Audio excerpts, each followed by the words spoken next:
welcome to this week's In Conversation.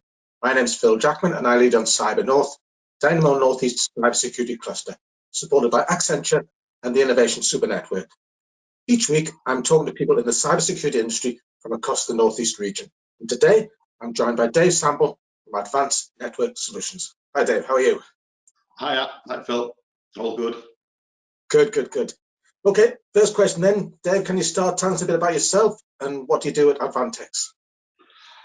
Well, I've been in the industry for about 20 years. Well, over 20 years now, unfortunately.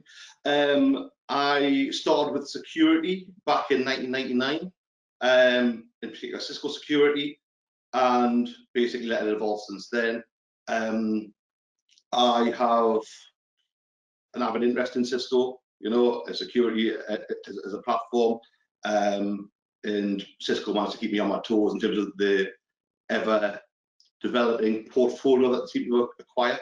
So that's quite good. Excellent. So look, lockdown is on, off, on again. Who knows? I think it might shape up to be something worse this weekend. But how's this affecting Advantex's business?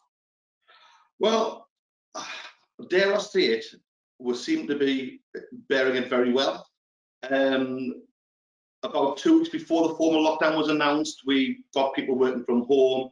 We invoked our remote working solutions, and people are using a mixture of remote desktop farms, so RDS farms, VPN, various different technologies, Office 365, to enable all of our service to our customers. So that's really good. That's worked really well for us. So on the whole, pretty good. We have minimal staff in the office, because the office is so big, the miles apart from each other anyway. So again, we can, if people can work from the office, they do when they need to. But on the whole, most of the teams are working from home, siloed. So if you do have any issues with COVID, then it won't affect anybody else, and they can isolate and keep safe. Excellent. So you cover the whole gamut of businesses, so corporate, learning, public, third sector. How have your customers taken this, the change required? Well, it's been very interesting, that one. At the start of lockdown, we seen, as did many other people in our industry, like the drive for people with VPN connections, increased remote work and things like that. That was kind of the start.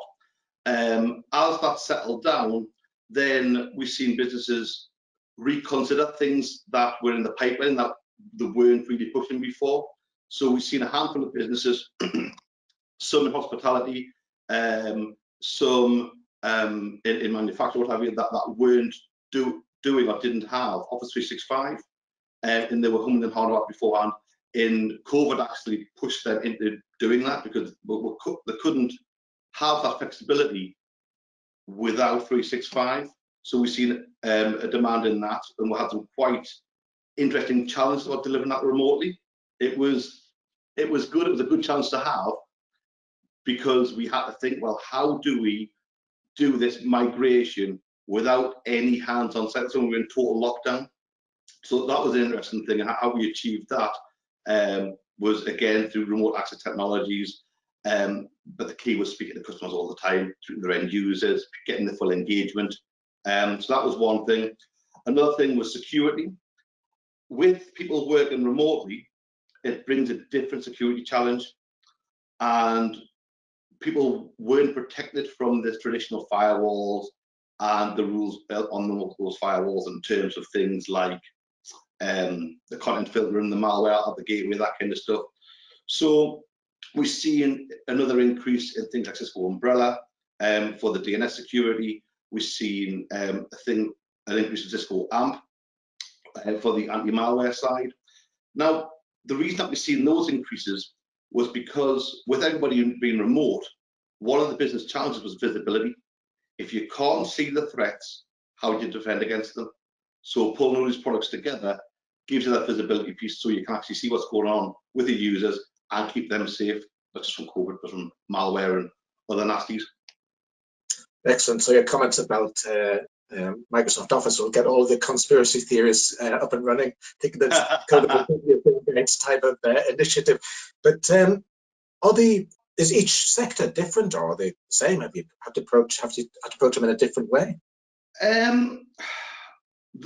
If we're talking threats, the threats are still the same. But I suppose we'll come to that in a second. But we've had different sectors hit in different ways.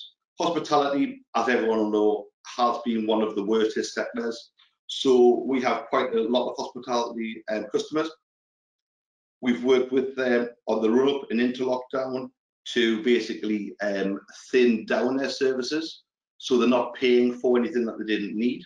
All right, because obviously when every pound's a prisoner, to steal somebody else's term, when every pound's a prisoner, you've got to trim back and work sensibly with your customers. And when the rules were relaxed, we started working with them to trim things back up again. So that was hospitality. We've seen some of our industries, like I said before, in the range of customers we have, actually grow. So manufacturing, especially the food manufacturing industry, we've seen commit a lot of money to cybersecurity, VMware solutions, lots of different things. Very interesting. Another industry we've seen not changing, but demand for mobility with education. Education have basically said, right, well, we need to have students be able to do this from home, or have teachers need to do X, Y, and Z. But you'll know with education, there's not the money there to just say, right, everyone have a laptop. So working with partners of ours, we've done some upscaling, so good for the environment as well, I suppose, on mobility solutions, laptop security and everything. So then the kids can get access to the internet, they can have a laptop that they could use and abuse, and it didn't cost the establishment in question lots of money. Excellent. So have there been any cybersecurity surprises for you during this period? Not on the whole. Interestingly enough, it's the same attacks, but skinned different ways. You might have seen in the press just yesterday that there's been phishing attacks on students, you know, with emails saying you've got to pay HMRC, X amount. I mean, that's been around for ages, but they're just reskinning different things that scare people enough to send the money in. So we're seeing the same kind of things through, but we've got, for the customers that sign up for these solutions in place, that capture that, you know. So you're seeing the same things come through. It's just in different ways. So you know. Okay. So I think back in the good old days when we actually met face to face, the last time was at that excellent cybersecurity summit at the Baltic. Some very big names in the industry, such as Cisco, Zerto, Milestone. How do you keep up to date with these different technologies, and how do you decide which to recommend to your clients? That's a very interesting one, and that is a challenge. It's not easy, is the honest answer. Every member of our staff do have a business development plan, which is in line with our solutions.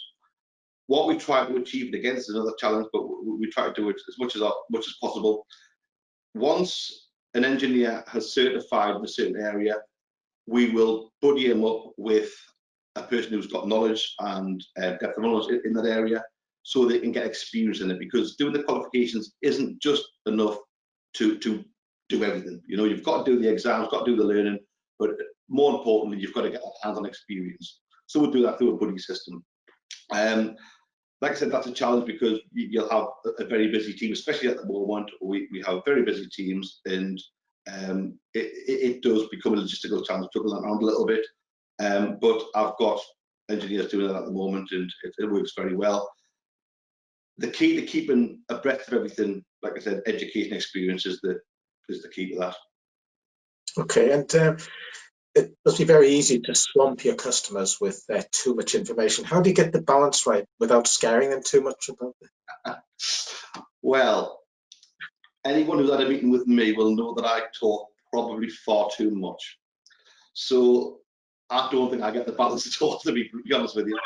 I will rely on people like Steve O'Connell, because the problem I've got is I will go to the nitty-gritty of everything. Well, you can do this, you can do that, and I will talk forever about the solution. I'm passionate about security, Cisco, be it Microsoft, be it VMware, and I will keep talking. Now, if that person I'm speaking to is a person that likes the detail, they'll love it. But if they're not, I'll lose them. So I need to write other people, such as Steve O'Connell, that'll just touch the high points that the customer wants. So I'll use people like my sales director to help me not bore people to death.